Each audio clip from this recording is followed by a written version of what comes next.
First என்ன பண்ண போகிறோம்னா ரசம் வைக்க போகிறோம். ரசத்துக்கு தேவையானது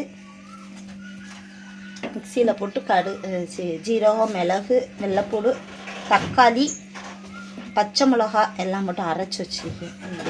இது கருவேப்பிலை, இது பட்டை மிளகா, எண்ணெய், நல்லெண்ணெய், பாதாம் பால் டப்பா, கடுகு, எங்கள் ஏரியா பக்கம் கடுகு, கொத்தமல்லி எல்லாம் போட்டு வைப்போம். ஸ்டார்ட் பண்ணுறேன். எண்ணெய் நல்லெண்ணெய் நிறையா ஊற்றினா தான் நல்லாயிருக்கும் ரசத்துக்கு. சாப்பிட சாப்பிட ஆசையாக இருக்கும்.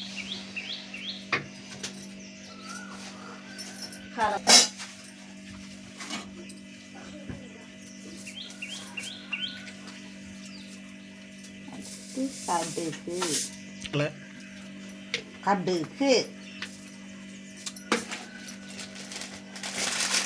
அடுத்து பட்டை மிளகாய். பட்டை மிளகாய் கொடுமா என்ன சாங்.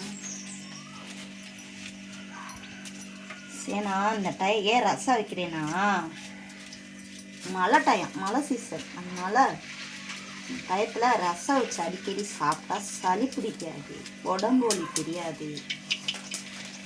நிறையா மூலிகைக்கு இது நல்லது, மருந்துக்கு நல்லது. மூலிகைக்கு நல்லது இல்லை, மருந்துக்கு நல்லது.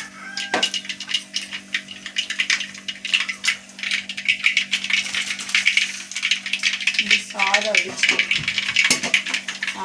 இருக்கு, அப்புறமா மாற்றணும். ஒரு கைப்பிடி பட்டை மிளகாய்,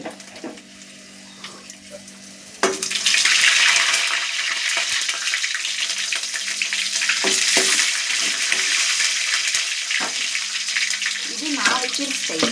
அதாவது ரசம் அப்படி தான் நான் வைப்பேன், எங்கள் வீட்டில் அப்படி அது சொல்லி கொடுப்பாங்க. யாராவது பச்சை மிளகா போட்டு தக்காளியை மிக்சியில் போட்டு அடித்து 2 தக்காளி மசிச்சு விடலாம். ஆனால் மசிச்சுறதுக்கு எனக்கு தக்காளி நான் வாங்கலை. இருந்த தக்காளியவே போட்டு அடிச்சு. இந்த தக்காளி தெரியுதா?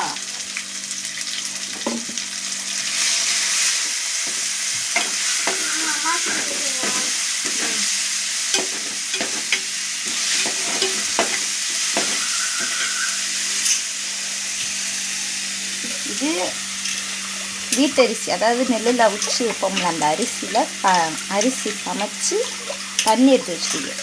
கழுங்கி தண்ணின்னு சொல்லுவோம்.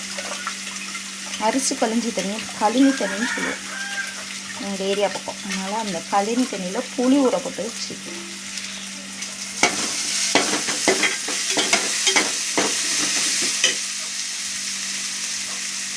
இந்த பாதி கொத்திட்டு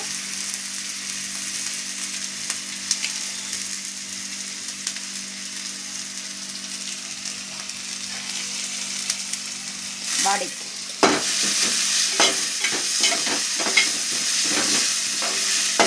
என் பசங்களாம் நல்லா சாப்பிடுவாங்க. சிக்கன் எடுத்துக்கிற ரசம் அது இந்த மாதிரி மிளகு ரசம் ரொம்ப பிடிக்கும்.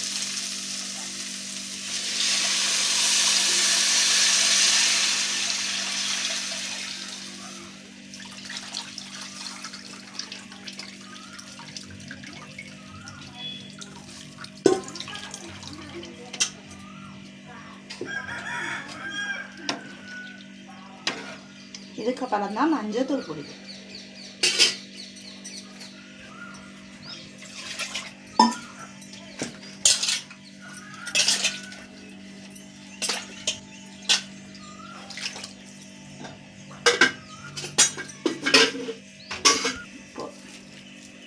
இப்படி மலைச்சோரல் மாதிரி போடணும்.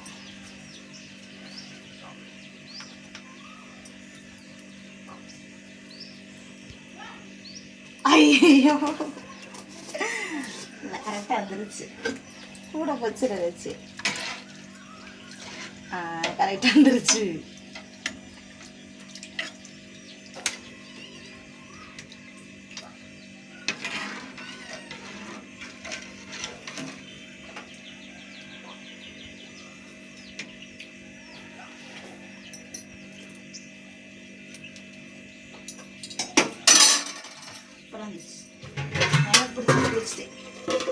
அவ்வளோதான், முடிஞ்சு.